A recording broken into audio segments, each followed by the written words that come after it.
When does fan behavior cross the line? Sort of a tricky thing to talk about. I always feel uncomfortable telling people how to fan, how they should fan. I think there's a lot of different ways to fan that's perfectly okay. Like, there's always the conversation of, should you boo players? And I'm not going to tell you not to boo if you're upset. I think there's times, I don't think it necessarily helps, but I think there's times to do it. But the whole reason we're having this conversation is because of what happened at the White Sox game the other night, where a fan definitely crossed the line. I think we can all agree on that, in making a comment to Ketel Marte from the Diamondbacks about his mother that passed away in a car accident. Yep. So that's not the question of this podcast. That is obviously too far. The fan has been taken care of. He's been banned from the ballpark. He's been banned from all MLB ballparks, which was good.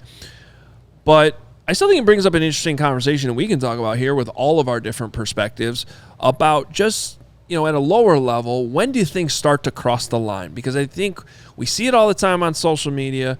We see these videos that come out of fans fighting in the stands. Yep. Greg, you've been to a lot of Bears games, if we want to keep it about the Bears, but you're also in the bleachers all the time with the 120 Club, where things can get rowdy. Carm, you were a vendor for a long, long time, and I currently have Blackhawk season tickets and see things there too. So, Greg, why don't we start with you? Yeah, I think the dynamic at each stadium is a little different. Baseball, I think heckling is a little more a part of it than other sports. You're not really like heckling football. They can't hear you most of the time when they're on the field. There's so much going on. You're in the stands in baseball, like in the Wrigley Field bleachers. The left fielder, you're standing right on top of them. You're, like I said, heckling is a part of it. But if you're not being clever, then you're not cutting it. If you're going personal, if you're finding out what their wives' names are, their girlfriends' names, their kids' names, their, in this instance with Ketel, his mom's name, or, referencing his mom, and we don't know exactly what was said, but his mom passed away in 2017. So obviously it was enough to strike a nerve with him where he got emotional. And we've seen some different examples of this. I mean, just a few years ago, booing Jerry Krause's, widow, his wife, and Jerry Krause had since passed away, and she comes out because they're honoring Jerry Krause, and they boo, and she's bawling. Yeah. The United Center crowd, who we all have had our issues with Jerry Krause when he was the GM of the Bulls, but like that was just another example of fans not using common sense of right from wrong, and you can see where being clever and a player's going to appreciate something. There's even some guys that are TikTok influencers that go out and do clever ways of heckling, and the players love them. But once it starts to cross the line, and obviously when you're getting physical, the Cubs fans once upon a time fighting the Dodgers bullpen, the White Sox fans one time running out and fighting the first base coach. We've seen some ugly incidents. I think those are a little more isolated to what's being said. Now at Soldier Field, I used to always go to the tunnel before the games and at halftime and after the game. And that's like the one moment where the players pass through and the fans can say whatever they want to these guys as they're walking in. They can hear them. And I've heard some pretty ugly things said when things aren't going well. And so obviously alcohol gets involved. And so there's a lot of thoughts I have with all of it. But overall, it's just, you don't have to always just be supportive. You can boo. Mm-hmm. That is within your right as a fan. But if you're going to heckle, you got to find a way to be clever about it, because players have a sense of humor. They don't have to always take themselves so seriously. But when you cross a line, I think that's where it's not acceptable. So you just took me on a whole journey of fandom just listening to you talk there. And like the coolest moment that I could think of where fans would get on an opposing player, at least for me growing up and being a huge Jordan fan, a huge Bulls fan, I mean, they would scream at Lambeer sucks. Like literally the entire stadium is ringing out Lambeer sucks. And they've done this, for a variety of players. Back in the day for the Blackhawks, Dino Ciccarelli, who used to get annihilated. And that to me is cool. It's a compliment to the opposing player, because they hate him so much because he has impacted winning on the other side and made your team lose. So if you were in at old Chicago Stadium, if Lambeer was coming out and somebody screamed at him, Lambeer, you suck, the second he comes out, I'd be like, that's cool. That's part of the whole thing. And Lambeer would come out, by the way, and he'd lead the Pistons out there, and he'd do a 2-hand dunk in their layup line to start the thing and start, walking around like this. Like that. That is the essence of just being awesome, being at a game, and real rivalry hatred. Well, you saw Jeremy Piven once, in a commercial. We had Jeremy Piven in studio. He had a commercial where he yelled, "Detroit sucks," as a Blackhawks guy. The Bears fans chant "Green Bay sucks" as they go through the tunnel. And if Aaron Rodgers gets lit up in his final visit to Soldier Field this year, but let's talk about some more specific examples. Sure. Because I think there's just so many layers to this. So a few years ago, we had high school fans chanting "Fire Nagy." That was wrong. At Matt Nagy's kids' game. Completely he was wrong. A player at Lake Forest. And I thought that crossed the line. And actually, we had some spirited debate on Hogan Johns. Johns disagreed with me. And there was a couple high school reporters that have been around forever that thought I was being overly sensitive about that. But I thought because it's his kid, I thought that crossed the line. It felt like that crossed the line. I can see where you say it crossed the line. The one thing I'll say is the difference between adults and people that go to pay to Soldier Field or Wrigley and feel like they're entitled to say things that are way out of pocket, and kids at a high school game chanting "Fire Nagy," which I can totally understand why you're saying cross the line. Your families are getting involved there. He has nothing to do with what's going on there. But at the same time, the only reason I didn't go as hard is because they're kids. Yeah. And kids are going to do stupid things. Well, and they're not 10. But here's I get it. I'll But put myself in. it's different than adults than what happened with what happened in the I Sox agree with game. you, but That here's my adult is response also- though, is because 2.2. we played Lake Forest that year. Now it was earlier in the season, so that those chants didn't happen. If I had been on the sideline and heard our student section start to do that, I would have turned around and told them to stop. Right. As a coach on the sideline in that same exact situation that we very well might have been in. A couple other examples. I went to Wisconsin. You guys know this. The Wisconsin student section at hockey games is notoriously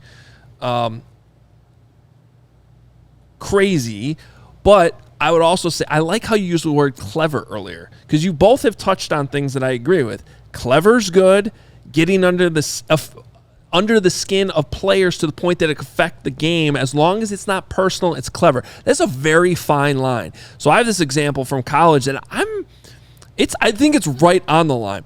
But the St. Cloud State goaltender had been kicked out of his previous school for plagiarism.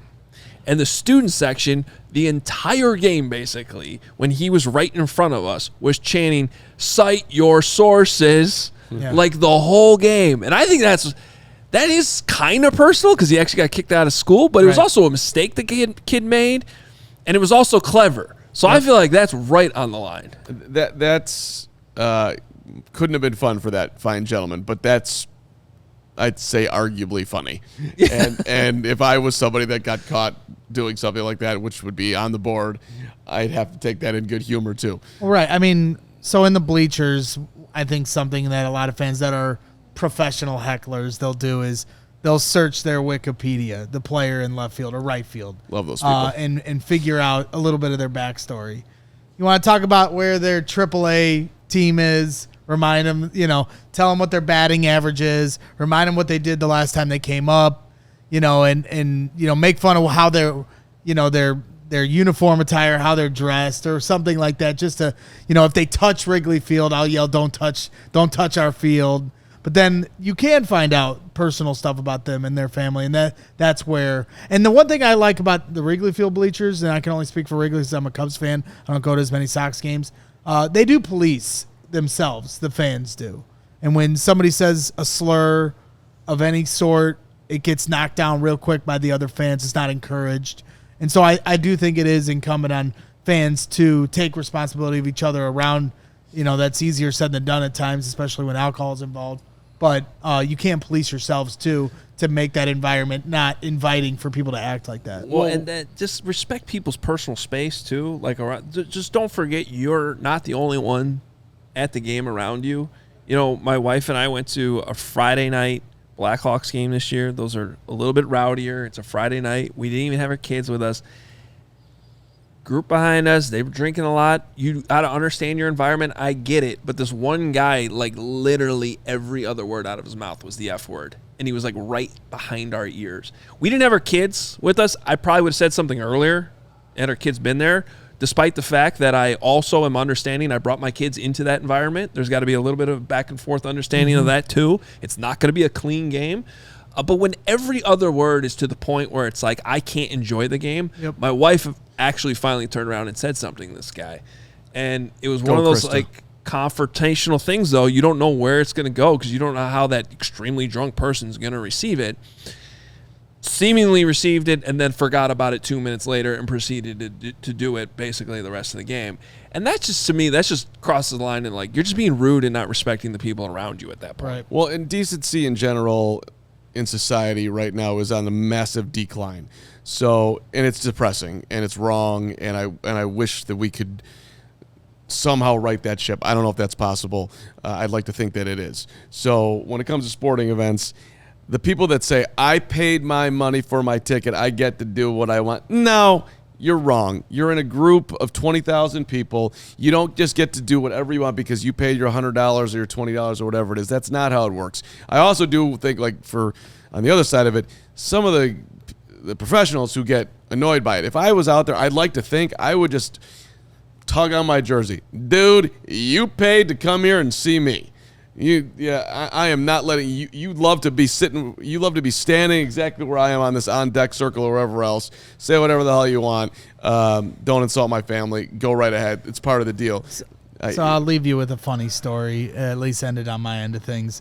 So one of the more unique vantage points in Chicago to watch a game, in my opinion, is the right field bullpen sports bar in Comiskey. You can go underneath the stands. Rate Field. Yes, sir. Download the Rate app. The Rate app. Shout out to Rate. Yeah. Shout out to a great sponsor. You're allowed to call it Comiskey still if you want. Both. It's both. Rate. Download the Rate app. So I'm underneath at Rate Field. Thank you very much. It was Comiskey at the time. And you're right there where the bullpen is for the visiting team. It's a sweet spot. It's a sweet spot, and you can see the field through the bullpen. And it's great. And so I took advantage where the Kansas City Royals, all their bullpens there.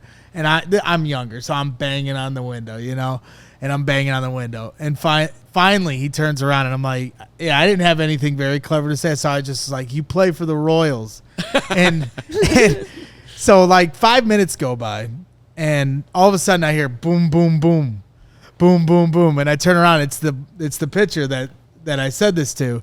And he was like, you're fat. And everyone in the sports bar started laughing at me. And I was like, dude, he got me. That's amazing. He got me. That is incredible. It was good. It was a good moment. And I didn't take it personally. We both had fun with it, and that was it. It wasn't anything that. Yeah, no. Yeah, that was it. Well, okay. My last plea on the way out here. When you go to a baseball game, a football game, a hockey game, a basketball game, and you have to go to the bathroom or you are coming back in with food, you do not get to live your life exactly how you want to live it. Aisle etiquette. You walk down, ideally, you stand at the aisle entrance until the play stops. But if you can't do that because you're just so antsy, you get to the row and things are still going on. You wait until it stops, and then you can walk and across. You kneel. Yes, and you go quickly. You don't sit there and talk to your friends. You're not on Instagram. You're not on TikTok. You realize that the world doesn't revolve around you, and you sit your ass down in your seat so the other people can see. For some reason, we can't figure this out, and it's real annoying. Aisle etiquette drives me crazy. It's not that hard. It ain't about you. There's 20,000 people watching the game. Wait for the play to stop. Wait for there to be a foul in basketball, a dead puck, whatever they call it in hockey. It's especially important in hockey because the goal could go in at any given time. Like that split second somebody walks in front of you, goal. In baseball, don't go in the middle of your pitch. You literally have 7,000 options. Okay. All right. Well, golly. that was kind of a different conversation. I think the clouds are out there that you can yell at. Old man. Wow. I yell at them when they're doing it. Don't think I don't. I think the moral of this story was be clever. Don't be an idiot. I think that's a fair way to think about it. Up your decency. Let's be better than Detroit. Let's be better than Green Bay. There we go. Hope you enjoyed this discussion. I did. It was interesting. Off of a very terrible thing that happened at that Sox game the other day. But I did hear the Sox fans are planning on giving him a standing ovation when he comes to the plate today. So I think the real fans that aren't out for the nonsense are going to do right. If he hits a home run, they get to do what they did to Frank Thomas, and I was there that night. Then you boo him the next time he comes up. and also, don't threaten your beer vendor at Soldier Field to throw him off the upper deck. Who did that to you? Whoever that is. It was me. It was Greg. Whoever that is. But it wasn't because of the beer. It was 19-year-old Greg. Yeah. You owe me an apology, and I still got you your beer. Vendor, you better get up or I'm going to throw you off this upper deck. That would have been an insanely full circle moment if Carm just told that story and Greg was like, oh, my God, that was actually me. Yeah. I did that. It's like 2002, and I did it. All right. Check out CHGO Bears Monday through Friday at noon, and sometimes mini pods like this one, too. Talk to you soon.